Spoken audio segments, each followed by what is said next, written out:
الحمد لله رب العالمين والصلاة والسلام على سيد المرسلين وعلى آله وأصحابه أجمعين.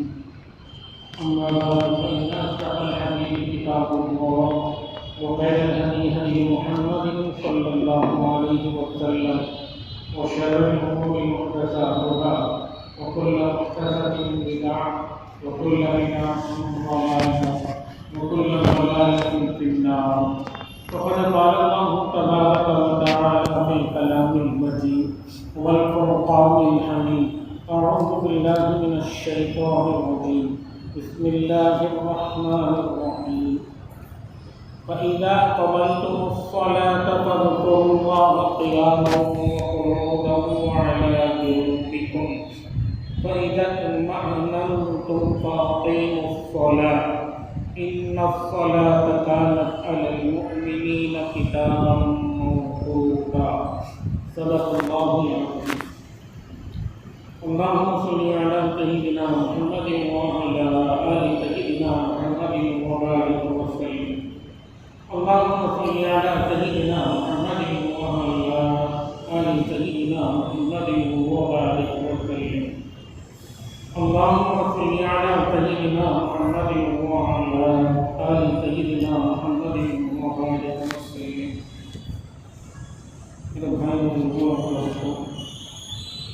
آج کی اس آیت کریمہ میں اللہ تبارک و تعالیٰ دو باتیں ارشاد فرما رہے ہیں.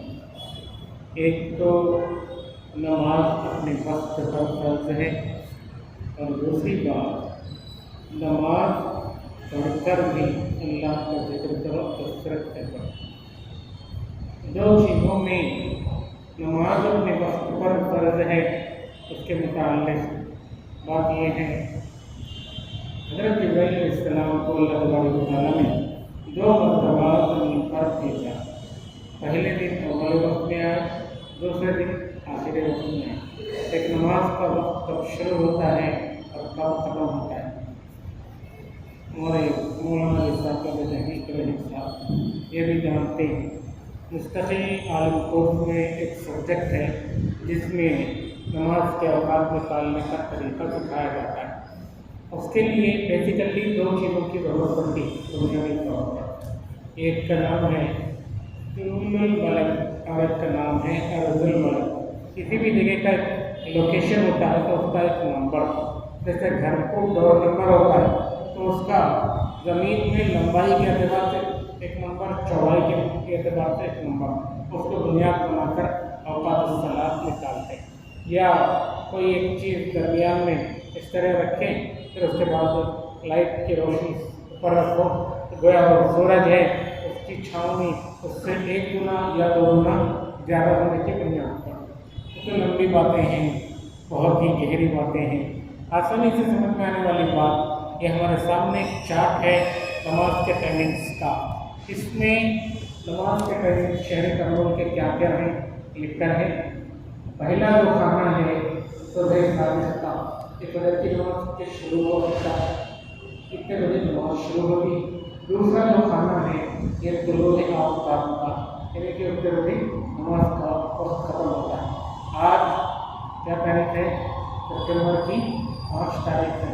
تو 4:53 پر آج فجر کا وقت شروع ہوتا ہے اور 6:06 پر آج کا فجر کا وقت ختم ہوتا ہے.